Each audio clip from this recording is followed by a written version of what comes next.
Welcome to Slickwire Stead. Today we delve into a spine-chilling legend that makes you question if the shadows in the corner of your eye are just shadows. We're talking about the ghost that walks out of water. If you make eye contact, you die. Simple as that. This isn't your friendly neighborhood, Casper. This is the ghost of a man from the Old West, forever tied to the murky depths.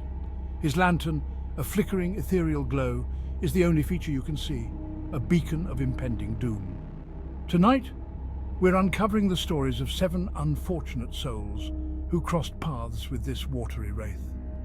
So, buckle up because we're about to dive headfirst into the deep end of the paranormal. John Doe, a seasoned fisherman, knew the local waters like the back of his hand. But one foggy night, a different kind of rhythm reached his ears. A faint, rhythmic splashing, like something heavy wading through the shallows. Then he saw it. A single, flickering light, bobbing gently on the surface. Mesmerized, John watched as the light grew closer, the splashing growing louder. The next morning, John's boat was found adrift, his fishing lines tangled and broken.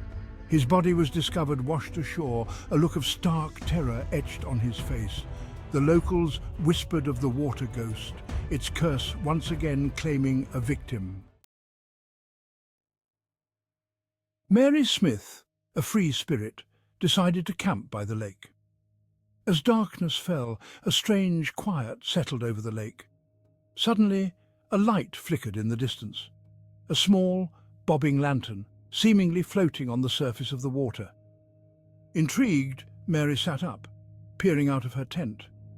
The light grew closer, slowly, deliberately. She tried to look away, but something held her gaze captive. The next morning, her tent was found abandoned, her belongings scattered. Her body was never recovered, lost to the murky depths of the lake. Another victim claimed by the water ghost, another life extinguished by its malevolent gaze. Tom Brown, a local historian, dedicated his life to uncovering the truth behind the water ghost legend. He scoured old newspapers, interviewed witnesses, and spent countless hours by the lake. Armed with his research and a healthy dose of skepticism, Tom ventured out one night. He set up his recording equipment, the red light blinking in the darkness. Just as Tom was about to give up, he saw it, the telltale lantern glow emerging from the water. He fumbled for his camera, eager to capture proof of the legend. But as he raised the lens, he hesitated. The light seemed to intensify and he felt a chilling presence wash over him.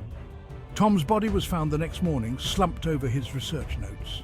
His camera contained a single blurry image, a faint ethereal glow, the unmistakable image of the water ghost's lantern. Sarah Johnson, an avid hiker, loved exploring the winding trails around the lake. One afternoon, as she walked along the water's edge, she noticed a faint light flickering in the distance.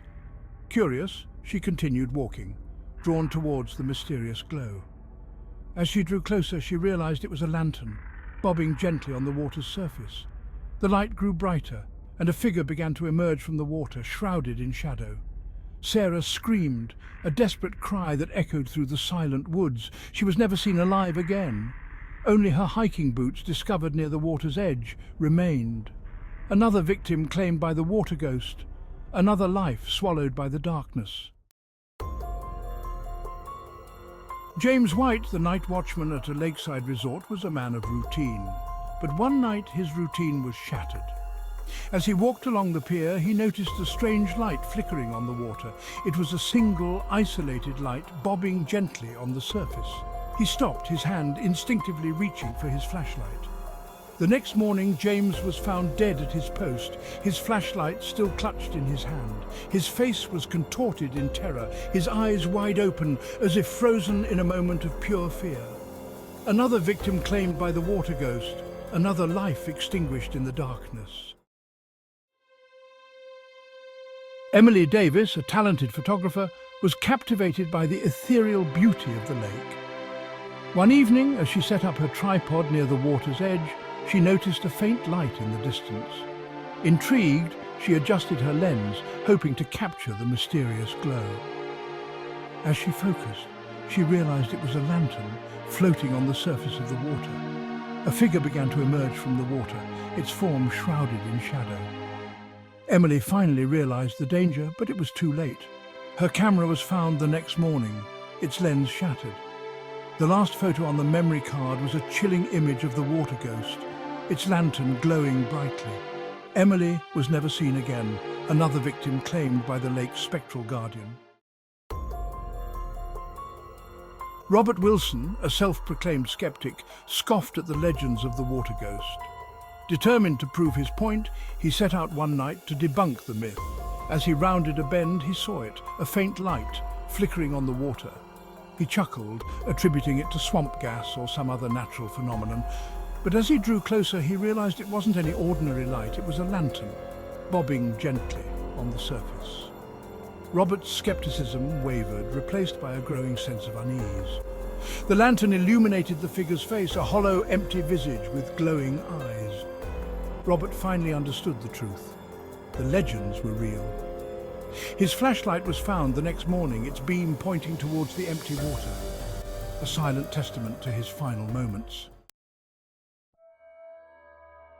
These are the chilling tales of those who encountered the ghost that walks out of water.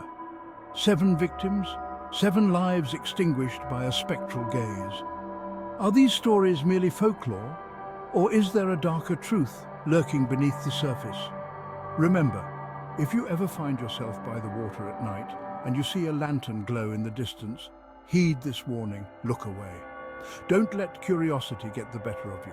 Stay safe out there and don't forget, Slickwire Stead will keep you safe from all things paranormal. We'll see you in the next video, if you dare.